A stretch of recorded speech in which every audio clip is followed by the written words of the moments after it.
위반 같은 경우에는 해임, 강등, 정직 이렇습니다. 처벌 수위가 상당히 높습니다. 다 중징계에 해당합니다.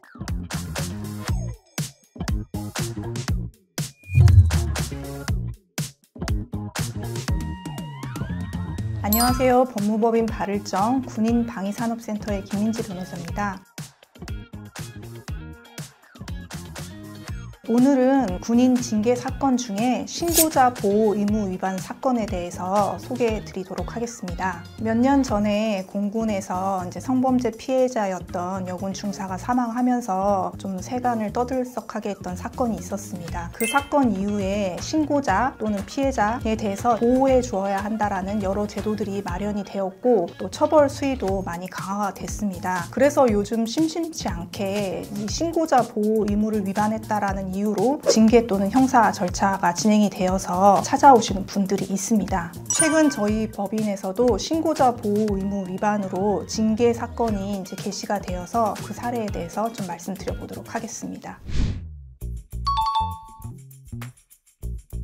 군인인 A는 군 내에서 여러 사람이 있는 가운데 발언을 하게 됩니다. 근데 거기에 한 사람이 내부 고발자였고요. 근데 이 군인 A는 그 안에 내부 고발자가 있다라는 사실은 정확하게 알지 못했습니다. 여러 사람이 모인 자리에서 했던 그 발언이 신고자 보호 의무 위반에 해당한다라는 취지로 신고가 되어가지고 저희를 찾아오게 됐는데 상담을 진행을 해봤더니 A는 그 안에 내부 고발자가 있을지도 모른다라는 막연한 생각은 하긴 했지만 실제로 내부 고발자가 누구인지는 알지 못했습니다. 근데 그런 과정 중에 얘기를 하면서 그 내부 고발을 당한 사람을 좀 옹호하는 발언을 했고요. 그 사람 참 안 됐다 이런 취지. 그리고 그 내부 고발을 한 사람을 비난까지는 아닌데 같이 일하는 동료끼리 어떻게 그렇게 할 수 있느냐 이런 취지의 얘기들을 좀 하게 됐습니다. 근데 그 내용이 신고자 보호 의무 위반에 해당한다라고 해서 징계를 받게 된 것이죠.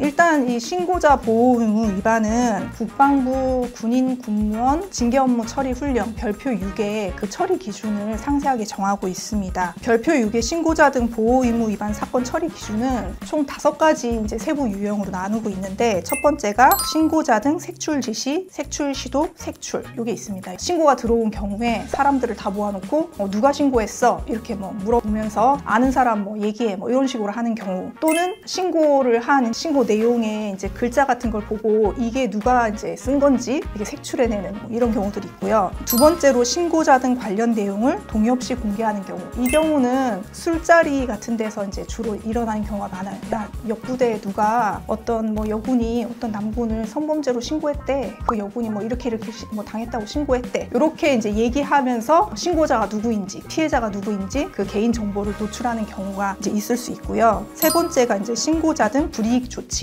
신고한 사람을 해고한다든지 어떤 인사 조치를 한다든지 이런 내용이 되겠죠. 그다음에 신고자 등 보호 조치 불이행. 그러니까 신고를 한 사람은 불이익을 주면 안 된다고 보호하도록 되어 있는데 제때에 분리 조치를 제대로 해주지 않아서 그 보호 조치를 이행하지 않았다. 이런 내용이 될 것 같고요. 다섯 번째는 신고 등 방해, 취소, 강요, 부당한 영향 행사. 그거 신고하지 마라. 그거 신고하면은 너 어떻게 하겠다. 이런 취지로 얘기를 해서 신고를 못하도록 방해하는 경우, 신고하지 말라면서 협박하는 경우. 이런 게 아마 이 5번째 유형에 속할 것 같습니다. 근데 이 별표 6에 보면 이 처리 기준이 처벌 수위가 상당히 높습니다. 파면, 해임, 정직이 중징계에 해당하고 감봉, 근신, 견책이 경징계에 해당하는데 처리 기준을 보시면 기본이 다 해임, 강등, 정직 이렇습니다. 다 중징계에 해당합니다. 이렇게 신고자 보호 의무 위반 자체의 징계 수위는 아주 상당히 높다라는 걸 먼저 말씀을 드리고 특히 이 사건은 신고자 보호 의무 위반 중에서도 신고자 등 불이익 조치로 세부 벌목이 정해져서 처벌 기준이 기본이 강등에 해당하는 사안이었습니다. 더 나아가서 이 국방부 군인 군무원 징계 업무 처리 훈령에 따르면 신고자 등 불이익 조치가 무엇인지에 대해서 또 개념을 두고 있는데 그 별표에 보면 신고자 등 불이익 조치는 공익신고자 보호법에서 그 정의 규정을 두고 있습니다. 근데 공익신고자 보호법 2조 6호에 보면 파면, 해임, 해고 이런 신분상의 불이익 조치, 그다음에 징계와 같은 부당한 인사 조치, 근무지 이동과 같은 인사 조치 조치, 성과 상여금에서 불이익을 주는 조치, 그다음에 교육이나 훈련 등의 어떤 기회를 박탈하는 그런 조치 등이 또 있을 수 있고요. 저희가 맡았던 사건에 해당하는 내용은 주의 대상자 명단 작성 또는 그 명단의 공개, 집단 따돌림, 폭행 또는 폭언, 그 밖의 정신적, 신체적 손상을 가져오는 행위라는 게 있었습니다. 근데 저희는 불이익이 상당히 큰 것임에도 불구하고 가해자를 조금 옹호하는 발언, 그 내부 고발한 사람을 좀 비난하는 내용의 발언을 했던 것 뿐인데 이게 신고자 보호 의무 위반에 해당할 것이냐, 이 부분에 대해서 의문이 있었고, 구체적으로 이 공익신고자 보호법의 내용을 적시하면서 이런 내용에 전혀 해당하지 않는다. 그리고 그 밖에 정신적, 신체적 손상을 가져오는 행위도 결국에는 요 앞에서 얘기하는 명단 공개, 집단 따돌림, 폭행 또는 폭언의 정도에 이르러야 한다라는 점을 좀 강력하게 주장을 했습니다.